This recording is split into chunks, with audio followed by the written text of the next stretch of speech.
Olá, meus queridos irmãos e irmãs, sejam todos bem-vindos à nossa aula de doutrina cristã. Nossa 24ª aula de doutrina cristã, né? Já vamos entrar na parte da moral, a moral cristã.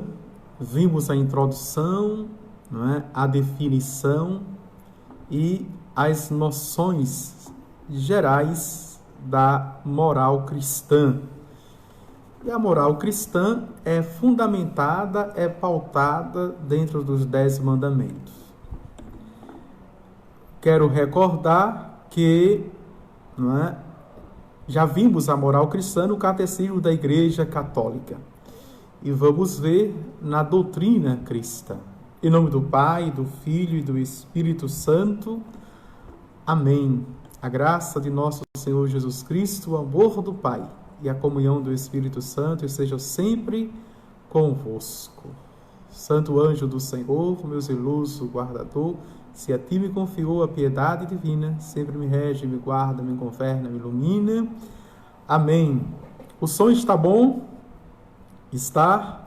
Graças a Deus. Então vamos lá para a nossa primeira aula de hoje, Os mandamentos de Deus. O primeiro mandamento: não terás outros deuses diante de mim. Outros deuses diante de mim. Certo?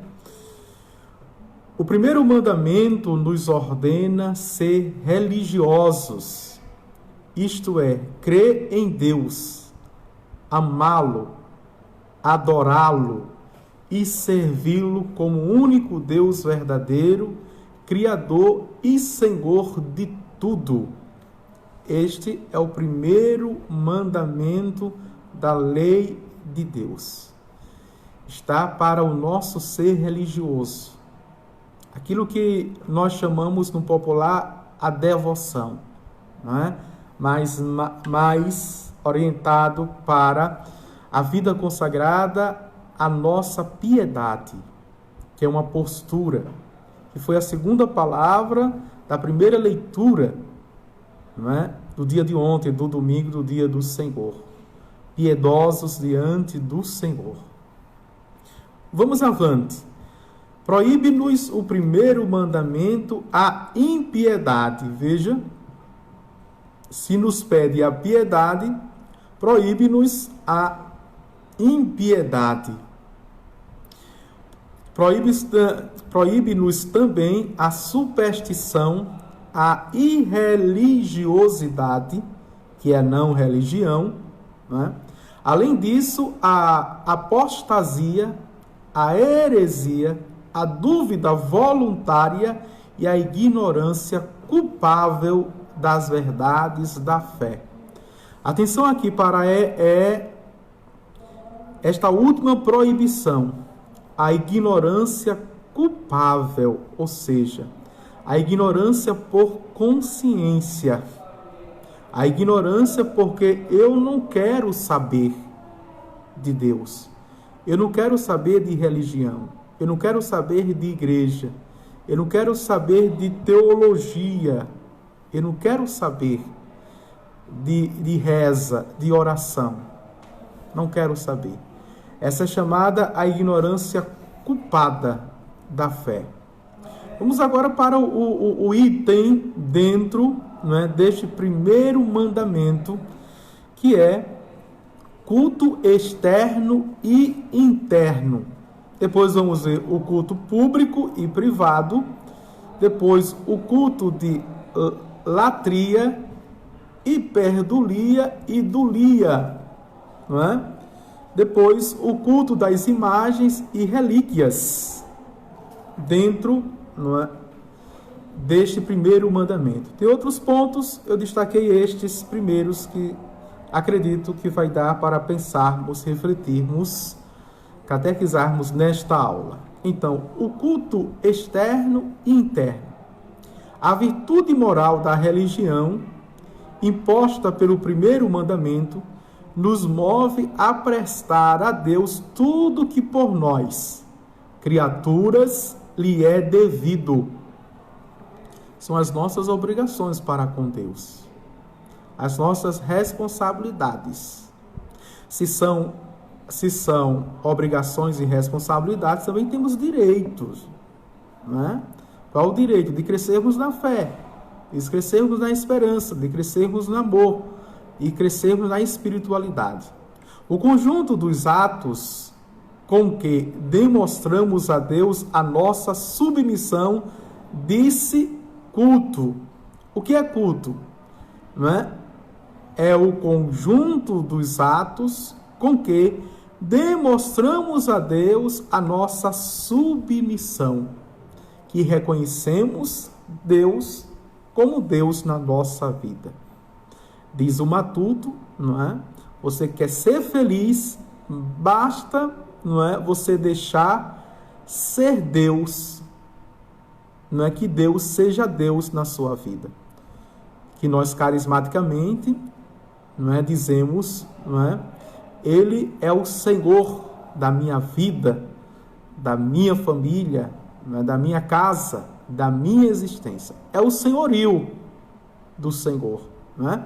Como disse Josué, eu e minha casa serviremos ao Senhor.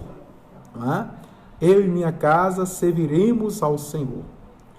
O culto distingue-se em interno e externo. Vamos ver primeiro o culto interno. É a honra que a Deus se atributa somente com as faculdades do Espírito, a mente e a vontade. Atenção, este é o culto interno, não é? Aquilo, se quisermos fazer um paralelo com a Bíblia, o próprio Senhor disse, o Senhor Deus disse, não é? Eu estou farto dos vossos sacrifícios, dos animais e carnes sacrificadas, não é? O que eu quero é um culto de louvor. O que eu quero é um coração contrito. O que eu quero é um coração humilde e prostrado na minha presença. Dá para entender aí? Não é? O culto interno é este culto de mente e de quê? Da vontade. Dom Henrique conceitua a oração. Ele diz que oração é muito simples. Oração é o desejo. Se eu desejo Deus o tempo todo, se eu desejo Deus o dia todo, eu estou em oração, eu estou orando. Não é? É simples o conceito. Culto externo é a homenagem que a Deus se tributa com atos exteriores e objetos sensíveis desse culto.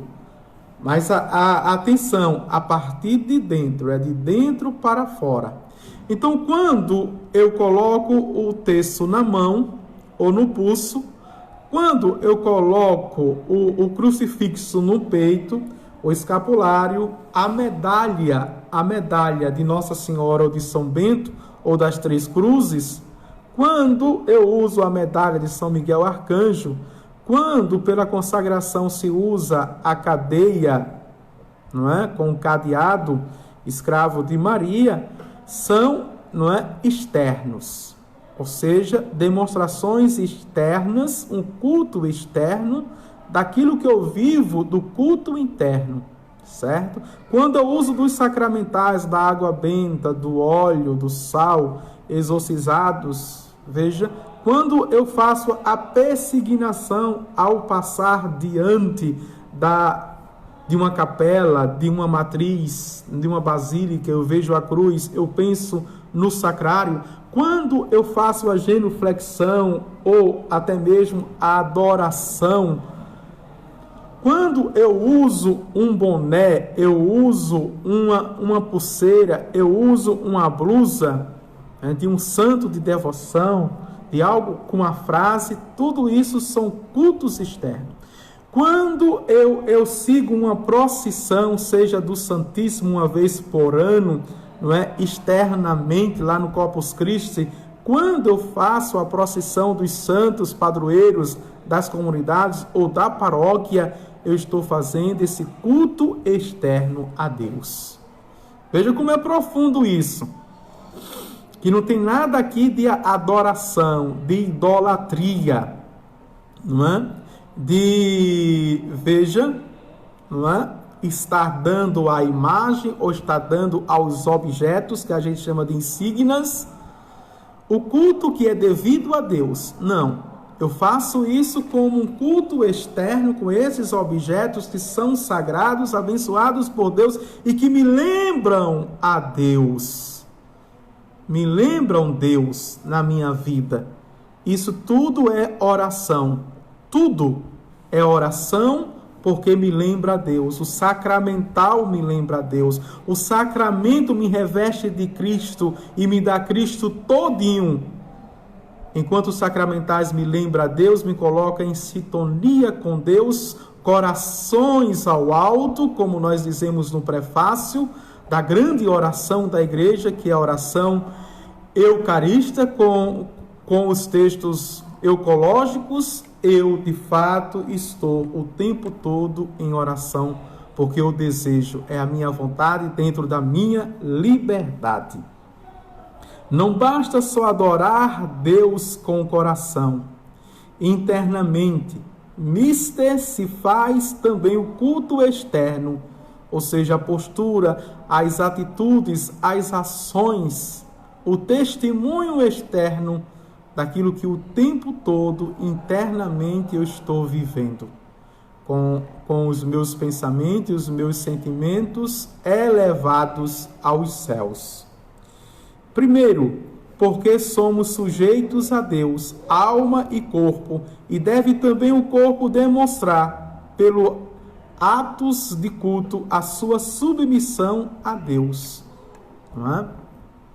E o Salmo 150 vai pedir isso: louvai ao Senhor. Louvai ao Senhor com tambores, com harpas, com flautas, com danças, com o corpo. E na liturgia a gente tem a postura, a gente tem os gestos, além das palavras, liturgicamente falando. Não é? Segundo, para darmos bom exemplo, o bom exemplo da nossa fé, não é? Da piedade, da religião, da nossa religiosidade. Terceiro, porque serve o culto externo para manter o espírito religioso. Não é? Ou seja, também, se a gente está falando da moral cristã, dentro já do primeiro mandamento, também para ir delineando o perfil, os traços, também pelo exemplo, não é? Pelo modelo, pelo meu testemunho da moral cristã. Quarto, porque não só o indivíduo, senão igualmente a sociedade deve prestar culto a Deus. Os indivíduos, vejam, que dentro desse culto interno, com o pensamento, com a consciência e com o coração, com o sentimento, eles vão se por afinidade da mesma religião, da mesma espiritualidade, vão se aglomerando, vão se juntando, vão se tornando o quê? Coletividade, comunidade, sociedade. É um testemunho aí. E, portanto, temos o quinto, não é? Não pode o culto externo subsistir sem o interno, porque ficaria privado de vida, mérito e eficácia, como um corpo sem alma, não é? Seria uma proforma, seriam, e me desculpe, viu, ser forte, seriam lobos vestidos de peles de cordeiro, não é? Seria isto, não é? Farisaísmo, que o próprio Jesus tanto, não é? Com palavras, não poupou palavras para xingá-los, neste sentido, como raposa, raça de víbora, hipócritas, sepulcros caiados, são como túmulos que os homens passam por cima de cadáveres de gente morta. Infelizmente, existem muitos católicos, muitos cristãos, sejam protestantes, sejam católicos, que vivem na proforma social, na proforma religiosa. Não é? O culto só é externo, o culto não é interno, o culto não é de coração e com o pensamento e os sentimentos elevados a Deus. Portanto, dentro desse primeiro mandamento, vimos o culto externo e o culto interno. O culto interno e o culto externo. O culto externo, todo o nosso testemunho deve aurir de um culto interno. Vamos agora para o culto público e o culto privado. O culto distingue-se em público e privado. Disse público o culto que se presta a Deus, a bem-aventurada Virgem Maria, aos santos e aos bem-aventurados por meio de pessoas legitimamente deputadas pela Igreja e com os atos estabelecidos pela própria Igreja para esse único fim. Qualquer outro culto é privado, quer se preste individual, quer coletivamente, são cultos privados, não é? Logo aqui, atenção, é interessante, legitimamente reconhecidos, deputados, vejam, reconhecidos pela Igreja. E porque o fundamento está, não é? O que ligares na terra será ligado nos céus. O que desligares na terra será desligado nos céus. Tu és Pedro, pedra já é igreja, já é fundamento. E na fé de Pedro, não na pessoa de Pedro, na fé de Pedro, não é? A igreja será construída, edificada. Isso é plausível na sucessão dos apóstolos de Pedro até hoje, não é? Atualmente, o Papa Francisco é a nossa igreja. O que ela reconhece aqui na terra é reconhecido nos céus. O que ela desconhece aqui na terra será também desconhecido nos céus. E por ser Deus, ele quis, não é? E por ser Deus, ele quer. Sempre no presente está ratificando isso. Vamos agora, veja, então, vimos o culto público e detrimento desse culto público, vimos que tudo, veja, tudo que é diferente ao culto público é culto privado, mesmo sendo um culto coletivo, mas é privado. Se não for dirigido, atenção, porque é público, vamos entender isso. Se não é dirigido a Deus, se não é dirigido à bem-aventurada Virgem Maria, se não é dirigido aos santos, se não é dirigido aos bem-aventurados, aos servos do Senhor, que estão no processo de beatificação e de canonização, o reconhecimento das 11 virtudes heróicas, tá certo? Tudo que não é desse culto é privado. Então, todos os outros, até mesmo religiões, dentro desse conceito, viu? Até religiões, não é? E seitas, não é? E igrejas, que se diz eclesiais, se não tem essa hierarquia, esse princípio, mesmo que seja coletivamente, um templo estando super cheio, não é? Mas o culto está sendo privado, não é um culto público. Dá para entender? O culto público aqui não segue a lógica das massas, porque é feito ar livre, em campo aberto, com multidões e multidões. Não é essa lógica, não é esse conceito. Vamos para o culto de latria, não é? Entendermos o que é latria, o que entendemos o que é hiperdulia e o que entendermos o que é dulia, tá certo? O culto que a Deus se deve chama-se culto de latria, ou quer dizer adoração. É devido só a Deus e, portanto, à Santíssima Trindade, a Jesus Cristo e, veja, à Santíssima Eucaristia e ao Sagrado Coração de Jesus e ao Divino Espírito Santo. A Santíssima Trindade, né? Pai, Filho e Espírito Santo. Aqui, a Eucaristia, que é o próprio Jesus, próprio Deus, né? E ao Sagrado Coração de Jesus também, que é o próprio Jesus, que é o próprio Deus, certo? E esse é o culto de adoração que é chamado latria, que é dirigido, é dado somente a Deus, deve-se somente a Deus. Não nos é proibido honrar e invocar os anjos e os santos. Atenção aqui. Antes, devemos fazê-lo porque é coisa útil e boa, altamente recomendado pela Igreja.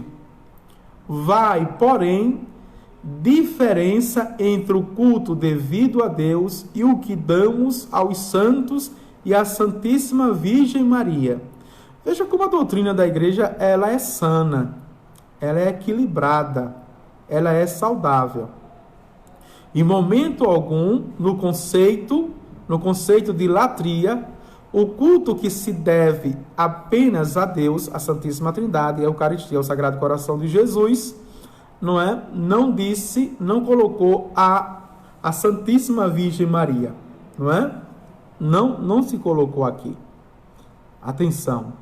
E vamos agora, veja, vai, porém, de diferença entre o culto devido a Deus e o que o damos aos santos e à Santíssima Virgem. O culto que a Maria Santíssima tributamos é o de veneração especialíssima.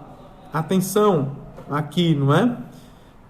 Veneração especialíssima, porque é a mãe de Deus, e disse a este culto de hiperdulia, não é? Por quê? Porque está acima da dulia, está acima o culto dos santos e abaixo da latria de adoração, certo? Depois eu passo mais ou menos como está hierarquicamente organizado lá nos céus e no céu. Deixa eu ver aqui esse texto, tá certo? O culto que aos santos rendemos é o de veneração ou dulia. Não é hiperdulia, é só a Nossa Senhora. Atenção para os termos. Aos santos e santas é de dulia. Veneramo-los porque, havendo eles praticado em vida as virtudes em grau heróico, chamado assim, que são 11 virtudes em grau heróico, não basta só viver as virtudes, é preciso vivê-las em grau heróico, não é? Se tornaram amigos de Deus e, como tais, poderosos intercessores nosso junto dele. Por isso que podemos dizer, pela poderosa intercessão de São Francisco de Assis, pela poderosa intercessão do glorioso São Roque, São Sebastião, Santo Antônio de Pádua, e assim sucessivamente, pela poderosa intercessão da gloriosa Santa Rita de Cássia, e assim sucessivamente. Certo? Vamos avante. O culto prestado à Virgem e aos santos, indiretamente, redunda em ser prestado a Deus, que é glorificado em seus santos pelas virtudes que em vida exercitaram por graça divina e pelos favores que Deus concede pela intercessão dos mesmos. Atenção, não existe aqui esquizofrenia, né? Não existe atritos, nem conflitos, como querem colocar, não é? Como vimos aqui, quando eu venero um santo, não é? E peço a sua intercessão, diretamente acendo ao santo, não a imagem, pelo amor de Deus. A imagem é porque a nossa fé, ela é física, não é material nem materialista, ela é física. Então nós temos os objetos, os materiais, nós com a palavra, isso para nós é sacramental, não é? E é sacramento, nós temos a imagem. A nossa fé católica passa pela nossa razão e passa também pelo nosso corpo, passando pelos nossos sentidos. Nós conseguimos ver, nós conseguimos tocar, nós conseguimos sentir, graças a Deus. Tá certo? Então, esta veneração, na verdade, é indireta a Deus. Não é? Eu peço, mas o fim último é para glorificar a Deus. A Santíssima Trindade, o Pai, o Filho e ao Espírito Santo. Deus deu para entender, não é? Este culto. Então vimos o culto de latria, só a Deus, a Santíssima Trindade, a Eucaristia, o Sagrado Coração de Jesus, não é? Vimos o hiperdulia, o culto que é dado à Santíssima Virgem Maria, e vimos o culto de dulia, aos santos e santas, certo?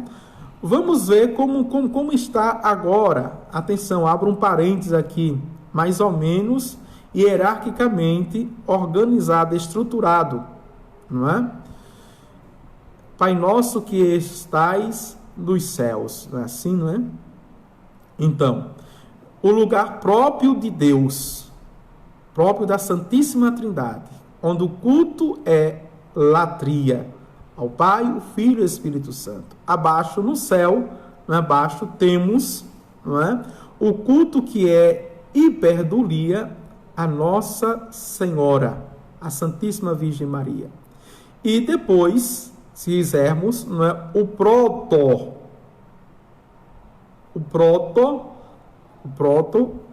que é protodulia, que é o culto primeiro a São José, o castíssimo esposo de Maria.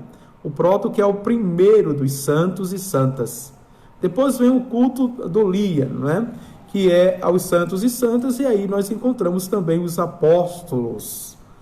Os apóstolos, tendo Pedro como primaz, não é? Depois, todo o exército, multidões e mais multidões de santos e santas. E aí temos, não é, os 7 coros que estão divididos aí, não é, em adoração contínua lá nos céus e no céu, tá certo? Essa toda a corte celeste formada assim, que nós chamamos de sobrenatural, o Kairos, o grande tempo da graça de Deus, não é? A eternidade. Vamos para o culto das imagens e relíquias. Se você tem tempo, tem dúvidas ao culto das imagens, deixa eu ver aqui, 29 minutos, das relíquias. Deus proibira no Velho Testamento esculturas e imagens, porque os hebreus, vivendo em meio a povos idólatras, facilmente lhe prestariam honras divinas. Temos aqui como ícone, não é? O bezerro de ouro, e depois de tudo que Deus fez, depois da libertação, depois de passar pelo Mar Vermelho, não é? Depois de tudo isso, Deus dá prova de amor, Deus dá prova que está com o povo, está caminhando com o povo, e mesmo assim o povo, ainda sendo velho, apegado às velhas práticas, idolátricas, cultuais, né? Facilmente troca a Deus. Certo? Vamos avante. Nós, pelo contrário, podemos honrar as imagens de Jesus e dos santos, porque o culto a elas prestado não é absoluto, isto é, não a elas dirigido como objetos em si, mas relativo, dirigido que elas representam, não é? Então, na minha sã consciência, nós somos inteligentes, não somos? Somos, não é? A nossa inteligência, na nossa vontade, né? Desejo, querer, não é? Prazer. Veja, na nossa vontade e na nossa liberdade, nosso livre-arbítrio, a nossa força de ação, de atitudes, veja, eu estou aqui com a imagem na frente de São Francisco, né? Mas eu nunca vou dizer que São Francisco, essa imagem é São Francisco. É São Francisco. E eu passe a conversar com a imagem como se a presença de São Francisco. Não, eu sei que São Francisco não está mais aqui entre nós, não é? A partir vai fazer 900 anos. A partir da sua morte, a sua alma já foi julgada, não é? E reconhecido como santo é que está nos céus. Está nos céus. Nem foi para o purgatório, está nos céus. Então, eu sei. Então, a imagem dele, não é? E só pode fazer a imagem dos santos, depois que é santo. Aqui na terra, me recorda que ele está nos céus. E porque ele é santo, como vimos, ele cresceu nas 11 virtudes heróicas. Então, ele pode interceder, tem um poder, autoridade de intercessão. Se aqui este homem, só o exemplo de São Francisco, o único exemplo de milhares, de milhões, não é? De santos e santas, homens e mulheres, ele passou a vida fazendo o bem, sua vida entregue aqui, ele contava já com a amizade de Deus, atenção, e o que ele pedia, estando ainda aqui, sendo humano, sendo carne e osso, o que ele pedia a Deus, porque a sua vontade aqui, ele se uniu tanto a Deus aqui, que a sua vontade era a mesma de Deus, e a vontade de Deus era a sua vontade, que é uma coisa, viu? Atenção, que custa-nos, ao terminarmos as nossas orações, pedimos que seja feita a vontade de Deus. E quem quer ser santo, caminhar para a santidade, a vontade de Deus tem que ser plena, não é? Não deve nos custar. Por que nos custa? Porque parece-me que no subconsciente, no inconsciente, a gente pensa que a vontade de Deus sempre é contrária à vontade da gente. Não. Então, terminar as nossas orações com alegria e pedindo que seja feita a vontade de Deus. Certo? Pois bem, se aqui, não é, São Francisco realizou e teve os benefícios de Deus para aqueles, os pobres, os necessitados, os miseráveis, os leprosos, os chagados, os mendigos, tivessem os benefícios de Deus aqui, imaginemos nós no céu. É muito lógico, é muito racional. Por isso que temos as biografias dos santos, para vermos as suas vidas, estimular as nossas também, aqui. E por isso que eles podem ser exemplo, modelo e referenciais, alavanca e trampolim, para que aqui também nos esforcemos, dentro do nosso contexto, dentro das nossas circunstâncias, dentro da nossa realidade, mas nos esforcemos para imitar, estarmos abertos àquilo que o Divino Espírito Santo quer falar para o mundo de hoje através de nós. Estarmos abertos.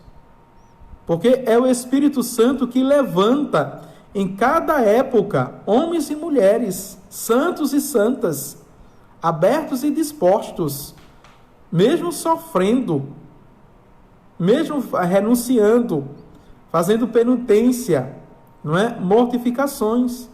É nesse exercício, veja, de ascese que acontece a vontade de Deus. Tá bem? Acho que deu para entender, não é? Vamos avante. E também ilícito o culto das relíquias, portanto, não é? De primeiro grau, de segundo grau, de terceiro grau. Por esse nome, entende-se os corpos dos santos e objetos a eles pertencentes, ainda que distribuídos em fragmentos ou partículas. Não é? Primeiro grau, um osso, né? Ou sangue, ou algum objeto que tenha o sangue do corpo do santo ou santa, primeiro grau. Depois temos o do segundo grau, não é? Algum objeto que eles usavam o tempo todo, estava na mão com eles, um terço ou no corpo. Veja. E o terceiro grau, um pedaço de veste, de qualquer veste. E também tem por aproximação, as relíquias por aproximação, né? Temos uma relíquia, a igreja, para o bem de todos, coloca por aproximação, tem um sacramental que faz e aí distribui para o bem de todos, como sacramental. Veja, e diante dali a gente pode também rezar, a gente pode pedir. Os nossos altares são consagrados com relíquias de primeiro grau, ali tem, não é, a presença de um santo, de um corpo, certo? E veja, e uma bomba assim disso, não é? São os corpos incorruptos. O maior sinal de Deus hoje são os corpos incorruptos, não é? De santidade. Temos o mais recente aí, o Carlo Acutis, não é? Um jovem da pós-modernidade, do século XXI, né? Que foi santo, para dizer que ainda a santidade é o verdadeiro caminho, é o caminho mais rápido, mais sublime, mais autêntico,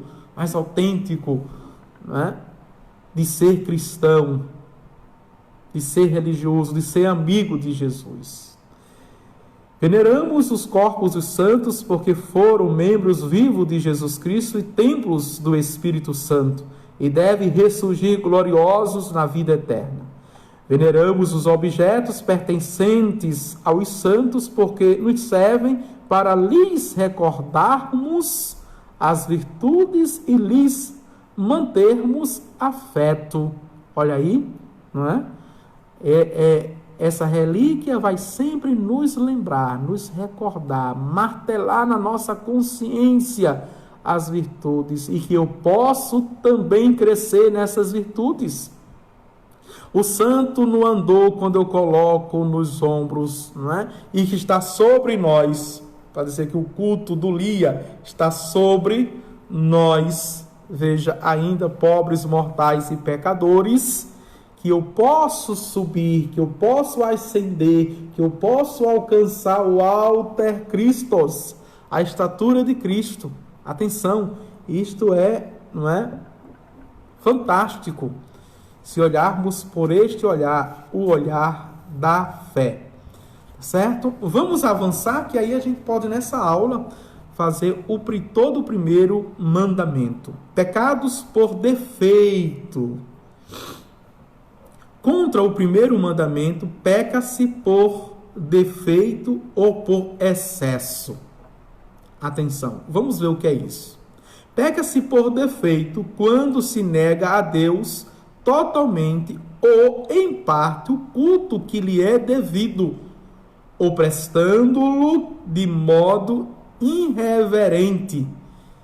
E temos, assim, a impiedade, a irreligiosidade, a heresia, a apostasia, a dúvida voluntária ou a ignorância culpável das verdades da fé. Né? Que eu já expliquei aqui o que é ignorância culpável. Conscientemente eu não quero. Eu quero ser ignorante porque eu sou indiferente. Né? Deus não existe.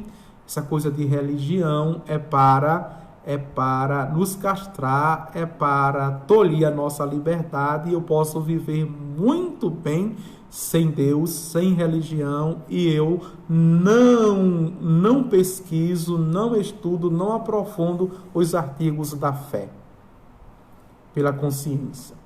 Né? Haja vista que nós vimos na introdução que Deus timbrou, nos tatuou com a sua lei.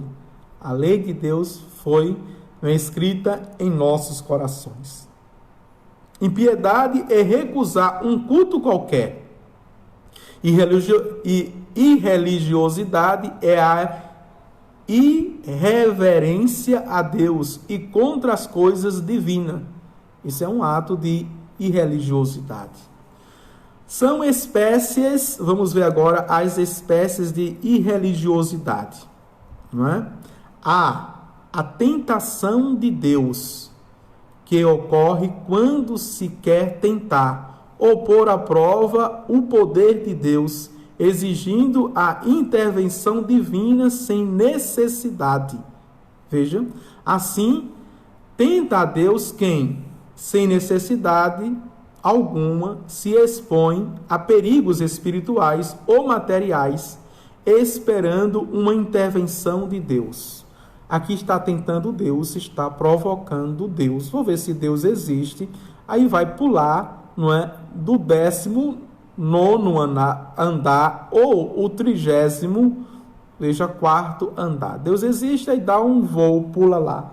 E se Deus, não é, me pegar? Essa foi a tentação também do diabo contra Jesus, não é? A terceira tentação. Levou Jesus para o pináculo do templo e disse: pula, porque está escrito, Deus dará ordem aos seus anjos que venham te socorrer. E Jesus, mesmo sendo Deus, não é, disse: não tentarás o Senhor teu Deus. Isso serve para nós também, não é? Porque isso é uma tentação do demônio, provocar Deus. Ou jurar em nome de Deus quando é mentira, quando é inverdade, quando é meia-verdade, jurar contra Deus. Então, é trazer Deus como testemunha, tá certo? Cuidado. Segundo, o sacrilégio ou profanação da pessoa, coisa ou lugar sagrados. O que é sacrilégio, não é? É a profanação da pessoa, coisa ou lugar sagrados, certo? Isso é sacrilégio. Um papa, um bispo, um padre, um diácono, um religioso, religiosa consagrado, quem peca contra, quem ridiculariza, quem manga, quem solta chacota, piada, ironia, sarcasmo, veja, tudo isso é um sacrilégio contra também os objetos, os sacramentais, não é? E também os lugares sagrados. Comete o pecado sacrílico. Pessoas sagradas são as consagradas a Deus no estado eclesiástico ou pelos votos religiosos, como nós vimos, não é? Coisas sacras são, primeiro, os sacramentos, depois, os vasos sagrados, as relíquias, etc. Lugares sacros são a igreja. Também aqui o cemitério, viu? É um lugar sagrado, por isso que não devemos profaná-los. Quem faz isso são satanistas, são bruxos que entram, não é? Escavam para pegar ossos, ou até mesmo a terra de cemitério para fazer bruxaria, malefícios, não é? Magias. São todos sacrílegos. Vamos avante. Agora, veja o C. A simonia, ou compra e venda de coisas espirituais, sacramentos, indulgências, etc., ou conexas com as espirituais, vasos sagrados, relíquias, não é? Tem pessoas que entram nas igrejas, pegam os vasos sagrados para vender, as relíquias, né? Quebram o altar, escavam, pegam os altares e vendem, ou simplesmente colecionadores. Tem leigos que colecionadores e que roubam os ossos dos altares mó, não é? Da pedra d'ara e assim adiante, né? Tem muita gente louca nesse sentido, certo? Toma o nome de Simão Mago, que por dinheiro queria de São Pedro o poder de dar o Espírito Santo, né? Isso está registrado em Atos dos Apóstolos, capítulo 8. O Simão Mago, e por isso vem aí o nome de simonia. Heresia é a negação pertinaz de uma verdade de fé, tá certo? É a negação de uma verdade de fé, da doutrina da Igreja Católica, dos apóstolos, do credo, e assim sucessivamente, aquilo que a Igreja, no seu magistério, na tradição, fundamental, a Sagrada Escritura, ela decreta, não é? Ela proclama, tá certo? Apostasia, quando por um ato externo se nega a fé professada antes. Então, veja, todo mundo dos protestantes, dos evangélicos, Lutero, Calvino, Zwinglio, não é? Todos eles são apóstatas. Eles negaram uma verdade de fé que outrora eles professaram. São apóstatas. E todos os leigos batizados, conscientes, não é? Sobretudo os que passaram pela catequese, primeira comunhão e de crisma, que depois, não é? Disseram que aceitaram Jesus, são todos apóstatas. Todos apóstatas. É preciso dizer isso, né? Porque hoje não está se pregando isso, infelizmente. Nos nossos púlpitos, não é? Nos nossos ambãos, nas nossas homilias, nas nossas catequeses também fechadas, nós não ensinamos isso mais por um respeito, não sei que respeito é, porque não existe respeito, não é, ao outro que eu me desrespeite. Não existe um reconhecimento de uma verdade do outro que eu negue a minha. Não é? Não pode. Então tem que ter identidade. A verdade é a verdade, mesmo que doa, né? Mas liberta. Veja, mas liberta. Dúvida voluntária. Quando voluntariamente se duvida de uma verdade de fé, sem fazer coisa alguma para sair dessa dúvida, não é? Também é apóstata. Vamos compreender o que é ignorância culpável das verdades da fé. Quando, sendo possível fazê-lo, alguém se descuida de se instruir da religião. E aqui a gente tem uma multidão, veja o conceito, a gente tem uma multidão de ignorantes culpáveis. Por quê? Porque se dizem católicos e não procura aprofundar sua fé.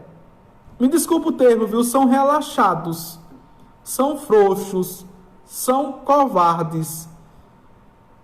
Nós temos adolescentes que têm o celular, o smartphone, não é? Veja, tem notebooks, tem tablets, tem tudo. Tem tudo. Anda por todo mundo dentro da internet, mas não procura se informar de sua fé, de sua religião. De sua religião. Os jovens aí, não é? que vem com essas dúvidas são super, hiper, megas espertos, não é?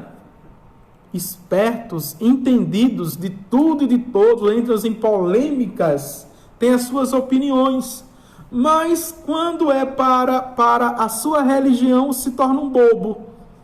Vem com aquelas perguntas que não tem nada a ver mais, que há muito tempo foi superadas as perguntas não aprofundam, então são ignorantes e culpáveis.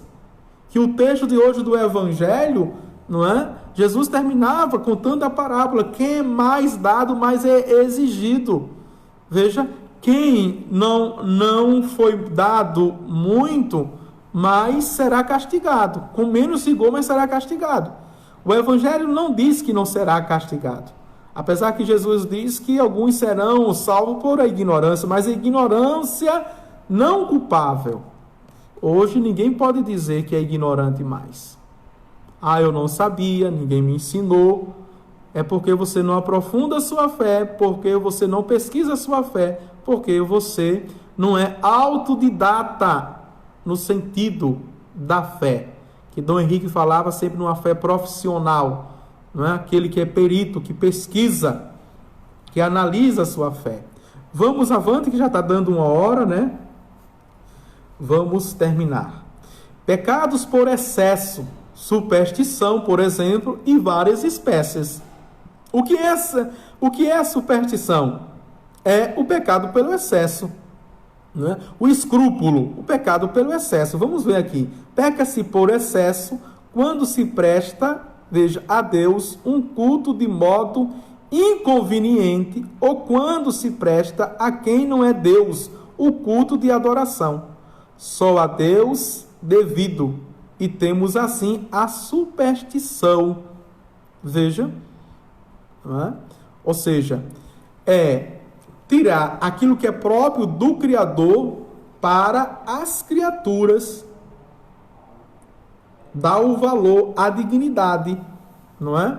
Por exemplo, que mal tem levar o seu filho, a sua filha, quando está com gripe, quando está com resfriado, quando está com imunidade baixa, quando está com febre, quando está com olhado, e assim sucessivamente, para um benzedor, uma benzedoura. Veja, o mal está no raminho que ela pega. Se essa bendita, para não chamar de desgraçados, infelizes, não é? Eles, pela fé católica, que eles dizem que têm, se eles fizessem isso, sem esse bendito ou maldito raminho, pronto. Rezaria a fé católica, que geralmente eles rezam o credo, reza o Pai Nosso, a Ave Maria, veja, a Salve Rainha e o Santo Anjo. Se eles fizessem isso, sem aquele raminho, pronto. Todo católico batizado pode rezar. Agora, com fé e ao Criador, dentro da doutrina da igreja. Mas atenção, não é? Atenção.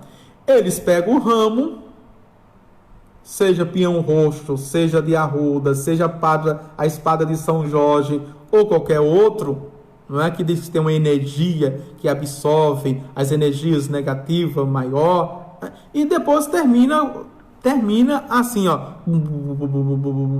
que ninguém entende. Fazem todas as orações católicas, depois termina, não é? Com a oração silenciosa, balbuciando, que ninguém entende. Aí está o perigo. Que não sabe se o culto é de fato a Deus, se está invocando a poderosa intercessão dos santos, ou está fazendo para o diabo. O perigo é este, tá certo? Mesmo que seja aquela senhora do apostolado da oração, mesmo que seja aquela senhora da Legião de Maria, mesmo que seja aquele senhor carismático da renovação carismática. Não pode. E outra coisa, não é? O pai e a mãe, abaixo de Deus, dado por Deus, tem a maior autoridade, mais do que o padre, de impor as mãos sobre os seus filhos e orarem e rezarem E por que não fazem isso? Por que não fazem isso? Vocês estão delegando, quem faz assim está delegando a autoridade que foi dada por Deus a outro. E se você delega, o outro vai ter autoridade sobre a sua cria, sobre os seus filhos. E às vezes não tira e coloca. Tá certo? Coloca. Porque o diabo, ele confunde, ele engana, ele ilude. Ah, padre, eu levei e passou. Mas tempos depois, volta e volta, não é? Pior. Tá certo? Cuidado. Presta-se a Deus um culto de modo inconveniente, se, por exemplo, honrarmos a Deus com um culto judaico. Veja, hoje abolido, se difundirmos relíquias falsas ou falsos milagres. Os charlatões por aí, não é? Os charlatões. E tem muitas igrejas, né, chamadas cristãs, com ritos e cultos judaicos dentro do cristianismo. Veja, não é? Ou até mesmo, veja que uma igreja que não tem bênção, que não tem sacramental, ela não tem bênção. Então elas estão vendendo as bênçãos de Deus. Toda igreja protestante não tem bênção, não tem sacramento. Se não tem, não tem. E está vendendo, veja. Isso é justamente, não é, o pecado por excesso. Presta-se a quem não é Deus culto de adoração, primeiro, pela idolatria ou culto dos ídolos. Né? O culto de idolatria é prestar a quem não é Deus o culto. Segundo, pelo recurso ao demônio e aos espíritos, o que se obtinha antigamente por meio da magia e da adivinhação, e hoje se faz por meio de espiritismo. Olha aqui, mais claro do que isso não pode ser, não é? O espiritismo é a arte de se comunicar alguém com os espíritos e de, mediante as intervenções destes, obter efeitos superiores às forças humanas, não é? O espiritismo está aí, não é apenas falar com os mortos não, viu? Cuidado. Os espíritos que intervêm nesses atos não podem ser senão os demônios. Então tudo é demônio, minha gente. Tudo é demônio. Né? Não poderiam ser os anjos, nem as almas dos defuntos, porque não lhes permite Deus essa intervenção para virem satisfazer aos caprichos humanos e porque as circunstâncias que acompanham as sessões espíritas estão muito longe de ser morais e sérias. Olha aí, veja. Quem está doutrinando isso hoje? Não é? Então, tudo isso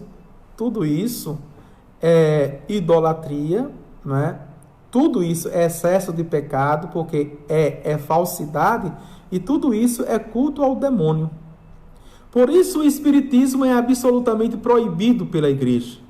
Importa não confundir o espiritismo com o magnetismo, né? E o hipnotismo. Tem outra coisa, que se a gente ter tempo aqui, a gente vai fazer essas distinções. Espiritismo, magnetismo, né? Hipnotismo, que existem em produzir no indivíduo o sono artificial e fazer o indivíduo operar dependentemente da sua vontade. E aqui algumas terapias, né, de regressão, né, que fazem isto. E a igreja também tem suas ressalvas, né? Seria uma aula somente para explicar isso. Isto, em muitos casos, é fenômeno natural e pode ser permitido a pessoas peritas e de consciência, em havendo razões graves e excluindo-se qualquer perigo para a alma e para o corpo. Não, porém, o espiritismo. Tá certo? Terceiro, pela vã observância que reside em atribuir a uma ação ou coisa eficácia ou virtude que não possui e que depende de Deus unicamente. Assim, atribuir a objetos ou a circunstâncias particulares a preservação de males, a boa ou má fortuna.